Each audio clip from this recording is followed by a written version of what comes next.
Привет, сензилакам ютубу, у микрофона Прилив. Как вы знаете, Valve не перестает нас удивлять новыми обновлениями, и на этот раз они обновили модельку одного из подразделений спецназа. И знаете, это просто жесть. Минимум потому, что это предпосылка скинам на модели, это очевидно. Ну а также с этими модельками появилась огромная куча багов. Вот серьезно, они настолько не проработаны, что я реально в шоке. Выглядят они неплохо на первый взгляд, но не судя книги по обложке, и если мы приглядимся, включим режим Шерлока, как Ваномас, когда текстурки рассматривает, то мы можем увидеть все, что эти модельки скрывают. Ребята, поставьте, пожалуйста, лукас под этим видео. Прямо сейчас, друг, сверни видос, поставь лайк, тем самым ты очень сильно поддержишь канал. Спасибо огромное тем, кто постоянно ставит лайки. Я очень долго разглядывал эти модельки, чтобы просто найти недочеты в текстурах. И знаете, много времени это у меня не заняло. Вы просто посмотрите, как кожа просачивается сквозь одежду спецназа. И это везде, и этого много. Вы посмотрите, насколько низкокачественная модель теперь есть в КС-ке. Вроде с первого взгляда она выглядит лучше, чем старая версия, ну а так смотришь и что-то вообще все плохо. Как вы видите, если мы под определенным углом взглянем на его пятую точку, то увидим, что она разрывается.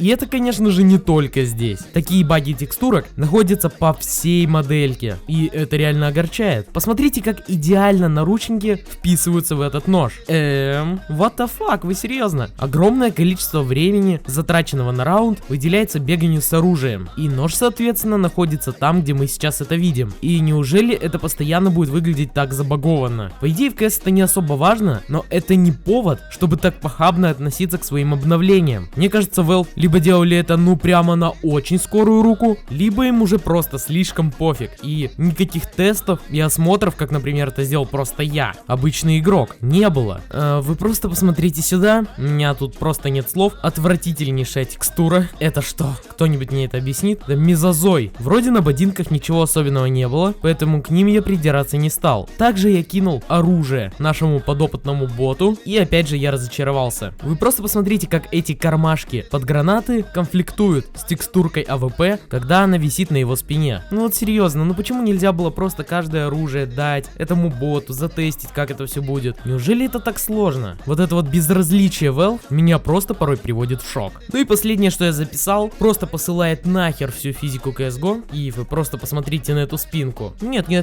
сейчас не говорю про то, что, опять же, наши любимые кармашки под гранаты просто врезаются в текстуру одежды. Серьезно? Может быть 1 апреля сегодня или нет? Вроде как нет. Ну да ладно, вы просто посмотрите на эту спину. Вроде как запарились над физикой, а вроде и нет. Поэтому с текстурами как-то все сегодня очень плохо. Не очень мне нравится это обновление, и я не вижу смысла в изменении, усовершенствовании, как они там думают, этой модели. Потому что, в принципе, предыдущая была тоже неплоха. Но мы сразу же вспоминаем историю с перчатками, и в принципе, наверное, здесь происходит то же самое. Ждите скины на модельке. Устроим шапито в CSGO. Пока.